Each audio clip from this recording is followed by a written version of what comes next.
आम आदमी पार्टी के सांसद मलविंदर कंग हमारे साथ बातचीत करने के लिए मौजूद है। सुजिंदर रंधावा को लेकर सुनील जाखड़ ने जो बयान दिया है उसके बाद से सियासत ज़्यादा गरमाने लगी है।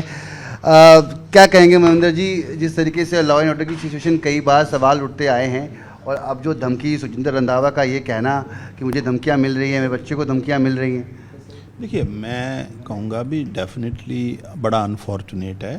मैं तो चाहता हूँ कि भगवान किसी के साथ, किसी के बच्चे के साथ ऐसा ना करे, लेकिन इसमें कोई दो राय नहीं है कि पंजाब का जो आप पिछले 15 साल का इतिहास देखेंगे तो जो गैंगस्टरवाद है, नशे की जो बड़ी है रिवायत, उसमें कहीं ना कहीं पॉलिटिकल पैट्रोनेज रहा है और भगवंत मान जी की सरकार लगातार इससे लड़ाई लड़ रही है।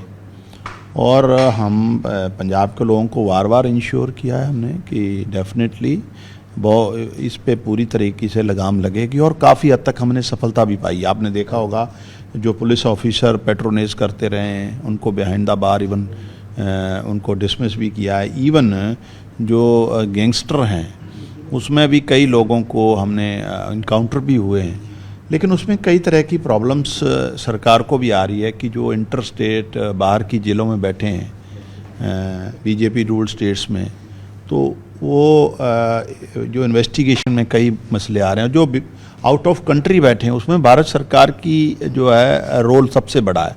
लेकिन इसमें कोई दो राय नहीं, मैं आपके माध्यम से पंजाब के लोगों को इंश्योर करता हूँ सरकार कमिटेड है, ये गैंगस्टरवाद बिल्कुल जड़ से उखाड़ेंगे जो पॉलिटिकल पैट्रोनेज की वजह से पंजाब में बढ़ा है। मैं इस पर थोड़ा स्पष्टीकरण चाहूँगा। रंधावा साहब कह रहे हैं कि पंजाब सरकार कुछ करे, धमकियाँ मिल रही हैं, वहीं पे सुनील जाखड़ साहब कह रहे हैं कि यही रंधावा साहब के ऊपर इंक्वायरी चलती थी कि इनके जग्गू भगवानपुरिया के साथ संपर्क थे। देखिए, ऐसा है, मैं रंधावा साहब के बेटे को लेकर जो धमकी आई है तो मैं ये तो नहीं, इसको कोई अच्छी बात तो नहीं मानता, मैं उसकी ऐसी राजनीति भी नहीं करना चाहूँगा। लेकिन इसमें भी कोई दो राय नहीं है, रंधावा साहब का जो नाम है वो कई गैंगस्टरों को पैट्रोनेज करने में जुड़ता रहा है और ये हमारी सरकार के आने से पहले भी ये चर्चा थी।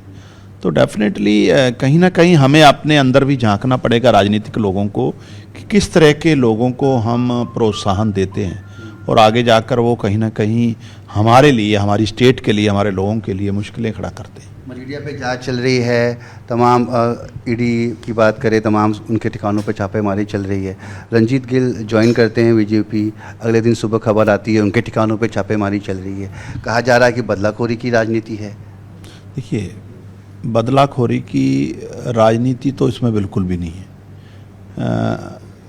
रंजीत गिल जी ने, अगर उनको कोई डर नहीं था, उनको कोई समस्या नहीं थी, तो इस तरह से चोरी छुपे उनको ज्वाइन करने की ज़रूरत नहीं थी रातों रात। और उन्होंने तो इवन ऑन रिकॉर्ड कहा था कि मैं तमाम लोगों से अपने चर्चा करके और लोगों के साथ ज्वाइन करूंगा जहां भी करूंगा। लेकिन मुझे लगता है ये कहीं ना कहीं पनाह लेने वाला मामला ज़्यादा लगता है भाजपा की। लेकिन हमारी सरकार का तो मकसद है कि कहीं कहीं किसी भी आदमी, चाहे वो राजनीतिक आदमी है, चाहे हमारी पार्टी का भी आदमी क्यों ना हो, इसमें भी रमन रोड़ा जैसा एग्जाम्पल आप देख सकते हैं, तो हमारा मकसद है कि जो करप्ट परंपरा रही है उसको ख़त्म करना और जो जिन लोगों पे एलिगेशन है, law will take its own course, कानून अपना काम करेगा। आखिरी सवाल पूछूंगा। उम्मीदें एक बार फिर से एसवाईएल को लेकर जागी हैं और कई बैठकों का सिलसिला रहा। एक बार फिर से कल 5 तारीख है और पंजाब के मुख्यमंत्री, हरियाणा के मुख्यमंत्री दोनों बैठेंगे, केंद्र साथ में होगा, हल निकलेगा। देखिए, पंजाब ने अपना स्टैंड बड़ा स्पष्ट किया मान साहब ने, और फिर आप कहेंगे ये भी हमारे को जो मसला मिला है, ये भी पिछली जो रूलिंग्स क्लासेस रही हैं सरकारें, चाहे काली भाजपा हो या कांग्रेस हो, इन्होंने अपनी राजनीति को जिंदा रखने के लिए पंजाब के हितों से समझौता किया है।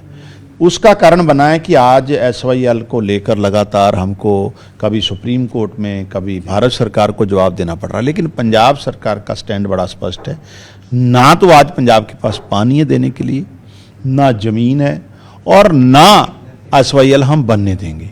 डेफिनेटली इवन रिसेंटली जो लास्ट मीटिंग भी हुई थी, मुख्यमंत्री जी भगवंत मान जी ने बड़ा अच्छा एडवाइस किया था कि आप जिस तरीके से इंडस वाटर ट्रीटी कैंसिल करने जा रहे हैं, आप वहाँ से पानी लाइए और पंजाब, हरियाणा, दिल्ली, राजस्थान सभी स्टेट्स को दीजिए। ये भारत सरकार इसका प्रोग्राम बनाएगी। चलिए देखते हैं कि इस मुद्दे पर क्या सहमति बनती है दोनों राज्यों के बीच।